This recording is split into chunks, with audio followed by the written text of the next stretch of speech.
let's discuss self-assembly, right? A process in which systems spontaneously form structures. So first, let's treat the thermodynamics of self-assembly, right? We're going to look at the aggregation of chemical subunits, often amphiphiles, we'll talk about those, into structures such as micelles or liposomes, bilayers, membranes, right? So this happens in many biochemical settings. Self-assembly is a self-directed process, right? We don't go in there and move the molecules around. They do it all on their own to form structures. That's why we call it self-assembly. Now, an essential feature for self-assembly to occur, for it to even be possible, is that the binding energy of our structures are going to be slightly more stable than the available thermal energy. We call the thermal energy kBT. Why does it have to be just a little bit stronger than the thermal energy? If the binding interactions were too weak, then as soon as the assemblies form, they'd just fall apart. And if it's too strong, then there might be structures where it gets stuck, right? And it doesn't form the optimal structure. So we don't want the system to lock itself into a bad structure. We want it to be able to move around and error check. And when the binding interactions are just a little bit stronger than the available thermal energy, then we can have multiple iterations of reversible steps, and the system is able to search for the optimal configuration. Now, at equilibrium, all components of the system have the same chemical potential. We're going to use this fact over and over, right? So let's think about a system with aggregates of N molecules. We'll call that an N-mer, like a polymer, right? But this case, if you have a defined number of units N, we'll call it an N-mer. The chemical potential of a solution filled with N-mers is given by the following relationship. There's a standard state potential term plus RT times the log of, we're going to use the mole fraction. X is the mole fraction for our concentration unit. We're going to assume that everything is acting ideally, and therefore we can use mole fraction instead of activity, right? This mu naught term is just the standard chemical potential, that is the mean interaction free energy per molecule for an aggregate that has N units in it. So we can write the chemical potential as follows. The chemical potential of an N-mer is just 1 over N, the number of aggregates in it, times the chemical potential here of the N-mer plus a concentration term, RT over N times natural log of the mole fraction of that N-mer. Let's consider our system at equilibrium, and we'll consider an equilibrium between N units of monomer and this nth N-mer, right? There would be other N-mers in between. They're all in equilibrium, all coupled together, right? Remember, the chemical potential of reactants and products have to be equal at equilibrium. So we can use this expression to write the chemical potential of the monomer term as the standard chemical potential of the monomer plus RT ln mole fraction of the monomer is equal to the chemical potential of the product, that is 1 over N, the number of units in our N-mer over here, plus RT over N, natural log of the mole fraction of N. Good. So we have an equilibrium between monomer and N-mer. We have an expression for the chemical potential. Now let's take a look at the standard Gibbs energy change for aggregation into this N-mer, right?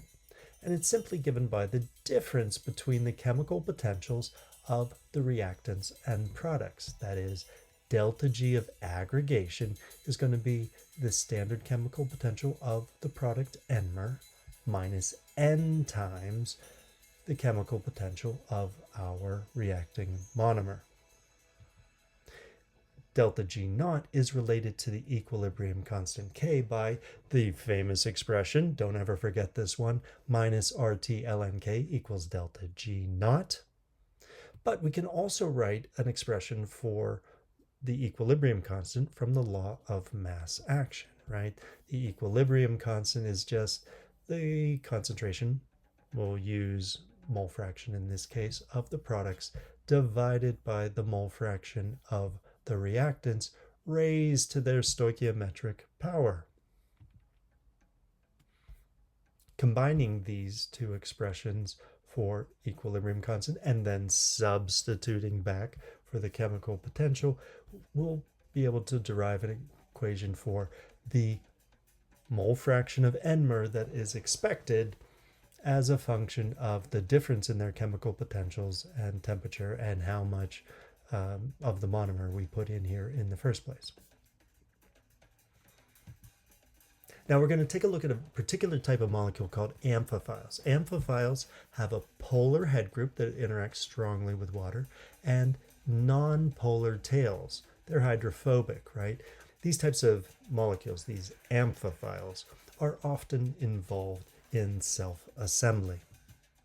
So when do they aggregate? And the particular type of aggregation we're going to look at, we'll see we're going to form Langmuir films and then micelles. When do molecules aggregate? Well, the condition for aggregation must be that the standard chemical potential is a decreasing function of N to drive it toward the formation of the aggregate, right? What we'll find is that if this chemical potential of NMRs is some complicated function, that is, maybe it exhibits a minimum at a certain value of N, then the size distribution of aggregates will be centered about a particular value of N. That's interesting because we can form then a narrow size distribution of aggregates. And one of those types of aggregates is a micelle, which often has a minimum around 100 units or so. This corresponds to concentrations in terms of molar where they form. The molar concentration, depending on the type of amphiphile we use, varies over quite a range from 10 to the minus 1 to 10 to the minus 4, or mole fractions from about 10 to the minus 3 to 10 to the minus 6. So we need a negative value of this aggregation delta G in order for the process to be spontaneous. So micelle formation will occur if the process is exergonic, that right? Delta G less than 0. Typically we'll find delta G values of about minus 20 kilojoules per mole. Again, not very strong, right? Especially if we consider that there are 100 units. If there are 100 units in a micelle, then the binding interaction is only about 0.2 kilojoules per mole. That's a very weak interaction indeed that is holding the micelle together.